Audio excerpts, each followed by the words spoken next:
আমরা গতকাল দেখলাম যে বিএনপি সরকার ২৬-২৭ সেশনে যে বাজেটটি দিয়েছে সেটাকে আমরা মনে করি একটা বাংলাদেশের ইতিহাসে সবচেয়ে বড় ঘাটতি বাজেট, এবং অন্য কথায় যদি বলি একটা ফাঁপা বুলি আওয়াজ সর্বোচ্চ একটা প্রতারণামূলক বাজেট হয়েছে।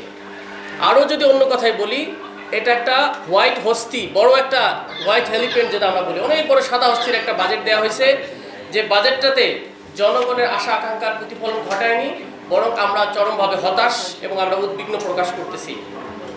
আমরা মনে করি এই বাজেটের যদিও কিছু ভালো দিক আছে, বিশেষ করে শিক্ষা, স্বাস্থ্য এবং সামাজিক নিরাপত্তায় কিছু বিষয় বলা হলেও আলটিমেটলি এই বাজেট যদি পূর্ণাঙ্গভাবে কেউ বিশ্লেষণ করে তাহলে আমরা দেখতে পাবো এই বাজেটটা মূলত একটা আলটিমেটলি প্রতারণার বাজেটে হয়েছে। আপনাদেরকে কয়েকটা পয়েন্টে আমি কথাগুলো তুলে ধরার চেষ্টা করব। ১ নম্বর, এই যে বাজেটের যে আকারটা রয়েছে এটা কমপ্লিটলি একটা কাল্পনিক এন্ড ইউটোপিয়ান হয়েছে। যেমনটা বলেছে যে ইশতেহার ভিত্তিক একটা বাজেট হয়েছে। বাজেট নর্মালি যেভাবে হয় সংখ্যা ভিত্তিক অ্যালোকেশন হয়, সেই স্টাইল এখানে হয়নি। এবং এখানে আমার মনে হচ্ছে যে এত বড় বাজেট দিয়েছে ৯,৩৮,০০০ কোটি টাকা। একটা কথা আছে না, যত বড় বাজেট তত বড় নেতাকর্মীদের পকেট ভারী। এটাকে সামনে রেখে করা হয়েছে কিনা সেটাও একটা প্রশ্নবোধক। কারণটা হচ্ছে একবারে 18% বাজেট বেড়েছে গত বছরের তুলনায়। কোয়ালিটি সম্পন্ন আন্তর্জাতিক মানের still bar CSRM, committed for better still. এবং যেখানে এরকম একটা ভঙ্গুর অর্থনীতির আমরা উত্তরাধিকার হয়েছি এবং একটা ঋণ নির্ভর অর্থনীতির মাঝে আমরা এরকম একটা কাল্পনিক বাজেট আমরা বাজেটের উচ্চবিলাস জনগণের সাথে এটা একটা অন্যরকম বিষয় ঘটেছে। ২ নম্বর যেটা দেখি, এই বাজেট তো দিলেন আপনি, বিশাল একটা বাজেট দিলেন, তা বাজেটগুলো আয় করবেন কোথা থেকে সেটা বলতে হবে না ক্লিয়ারলি। আহরণের আপনি একটা সংজ্ঞা দিলেন, ঠিক আছে, এনবিআরকে বললেন যে আপনি এত কোটি টাকা দেবেন আমাদের।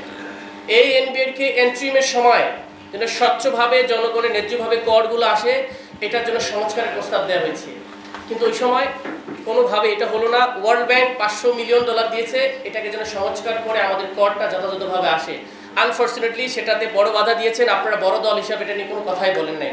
যে এখন আপনি যে এনবিআরকে বাজেট দিয়েছেন ৬ লক্ষ প্লাস কোটি টাকা এবং আয় কর করবেন ৬,৯৯৫ কোটি টাকা, সেটা কোনোভাবেই কিন্তু এটা আয় করা সম্ভব নয়। আমরা লাস্ট বাজেট পর্যন্ত দেখেছি আমরা ৩,৩০,০০০ কোটি টাকা এখন পর্যন্ত উঠ্র হয়েছে। তাহলে আপনি কীভাবে হাফ বাজেট আপনার মিসিং এখানে রয়েছে। সুতরাং লক্ষ্যমাত্রা আহরণের যে সিস্টেম কথা বলা হচ্ছে সেখানে কমপ্লিটলি আমাদের ইকুয়েশন কোনোভাবেই এখানে ৬,৯০,০০০ কোটি টাকা উত্তোলন হবে না, বরং ম্যাক্সিমাম ৪ লক্ষ থেকে ৪.৫ লক্ষ টাকা হবে। তার মানে এখানেও ২.৫ লক্ষ কোটি টাকা আপনার ঘাটতি থাকতেছে। সুতরাং আপনাকে বললাম আমি কলা খাওয়াবো, এই খাওয়াবো, সেই খাওয়াবো, কিন্তু আমার কাছে টাকা নেই। কাইন্ড অফ প্রতারণা হয়। জনগণকে বলতেছেন এই বাজেট দেবো, এই করবো, এত এত অ্যালোকেশন, শুরুতে খুব ভালো লাগতেছে, আমি তো সব কিছু পেয়ে যাবো।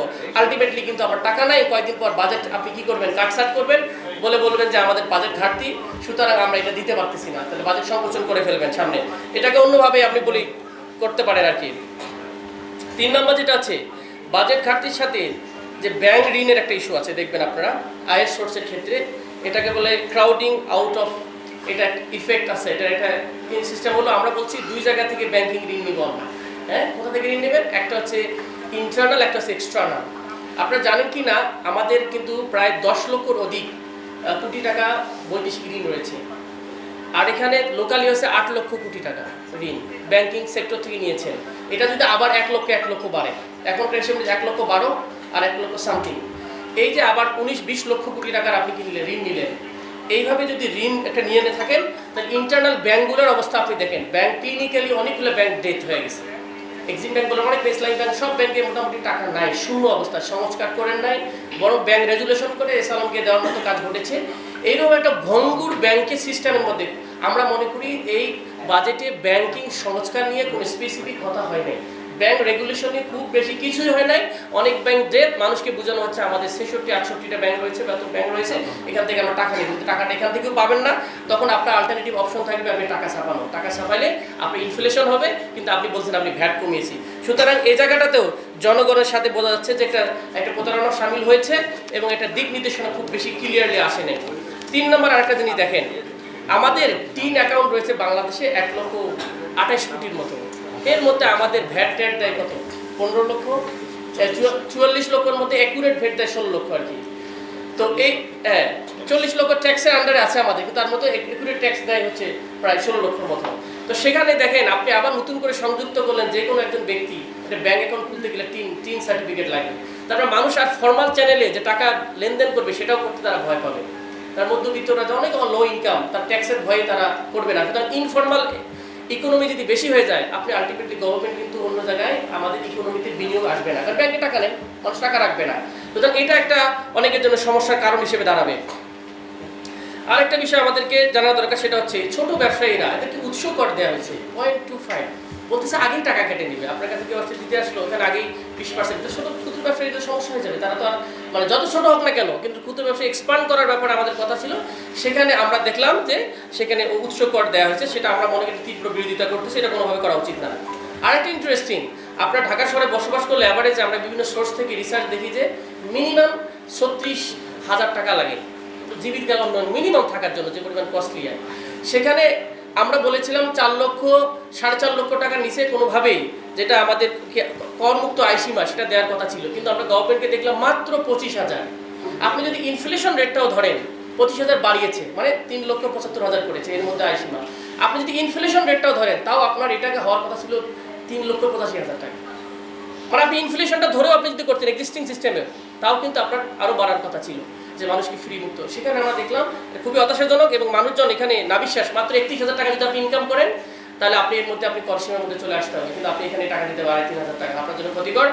অনেক লোক চায়ের দোকানদার হতে পারে, ভাই যেটা বলতেছিল যে তার 1 লক্ষ টাকা ইনকাম হতে পারে, কিন্তু সে ব্যাংকিং চ্যানেলে ইনকাম করে না, কিন্তু আপনি ফর্মাল চ্যানেলে করেন। সুতরাং 31,000 টাকা ছোট একটা, আপনি অফিসের কর্মকর্তা, আপনি প্রাইভেট কর্মকর্তা, একটা ব্যাংকের চাকরি করে সাংবাদিকতা করেন, ফর্মাল চ্যানেলে লেনদেন করেন, আপনাকে কিন্তু ট্যাক্স দিতে হবে। কিন্তু ইনফর্মাল চ্যানেলে 1 লক্ষ আয় করতেছে, কিন্তু তাকে ট্যাক্সের আন্ডার নেই। সুতরাং এটাকে একটা, আমরা মনে করি অনেকের প্রতি জুলুম হবে, এই করটাকে কোনোভাবেই বাড়ায় অবশ্যই 4.5 লক্ষ নিয়ে যাওয়া উচিত। আরেকটা বিষয় আপনারা দেখবেন, দেশের অর্থনীতিতে আমাদের টাকা পয়সা লক্ষ লক্ষ কোটি টাকা হয়েছে, এই কালো টাকা সাদা করার ব্যাপারে স্পষ্ট কোনো বক্তব্য আপনি দেখতে পাবেন না। আমরা মনে করি এটা জাতির জন্য একটা খুবই খারাপ অশনি সংকেত, যে টাকা লেনদেন হয়ে যাবে, বাইরে যাবে, আবার এসে সাদা হয়ে যাবে। আমাদের এখানে কোনো ধরনের, এটা নৈতিকভাবে আমার সমস্যা, রাষ্ট্রীয় অর্থনৈতিকভাবে আমার সমস্যা। তো ওভারঅলি যদি আমরা দেখি, এই ছিল মোটা দাগে আমাদের মেইন জায়গাগুলোর ক্রিটিক। এছাড়াও বিভিন্ন অ্যালোকেশন দেওয়া হয়েছে, কিন্তু আমরা সেগুলোর ইমপ্লিমেন্টেশন সম্পর্কে, ধরেন আপনার শিক্ষা খাতের সর্বোচ্চ বাজেট দেওয়া হয়েছে, কিন্তু শিক্ষার অবকাঠামো উন্নয়নের বাজেট না শিক্ষার মান উন্নয়নের বাজেট, এটা কিন্তু আমাদের জানা উচিত। স্বাস্থ্য খাতে বাজেট দেওয়া হয়েছে, সেটা কি স্বাস্থ্যের অবকাঠামো উন্নয়নের বাজেট, নাকি অনেকগুলো ডাক্তার নিয়োগ, আমাদের বিভিন্ন ধরনের যেটা আমাদের মান উন্নয়ন করে স্বাস্থ্যের, সেটার বাজেট। সেগুলো আমরা দেখার রেগুলার ইমপ্লিমেন্টেশন কেমনে হবে এবং দুর্নীতি রোধ কীভাবে করবে, সেগুলোর ব্যাপারে ওভারঅলি আমরা মনে করি আরও বেশি একটা সুন্দর বাজেট হতে পারত। কিন্তু সব মিলায় যদি আমরা ক্যালকুলেশন করি, বাজেট 9,40,000 কথা, আমাদের বাজেট দিয়েছে, আয় হয়েছে আপনার বলতেছে আমাদের এত টাকা, আসলে আয় হবে 5 লক্ষ কোটি টাকা। সুতরাং আপনি ওভারেজ 4 লক্ষ কোটি টাকা ধরেন, যে 45% of the budget you will never have allocation, টাকা আসলে দিতে চায় দিতে পাবেন না।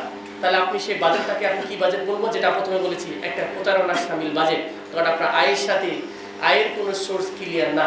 সব মিলে আমরা এনসিপির পক্ষ থেকে মনে করি জুলাই পরবর্তী বাংলাদেশের একটা চমৎকার বাস্তবসম্মত বৈষম্যহীন একটা বাজেট হওয়ার কথা ছিল, সে জায়গায় একটা ইস্তেহার নির্ভর, মানে ফাপা বুলির সর্বস্ব একটা বাজেট হয়েছে।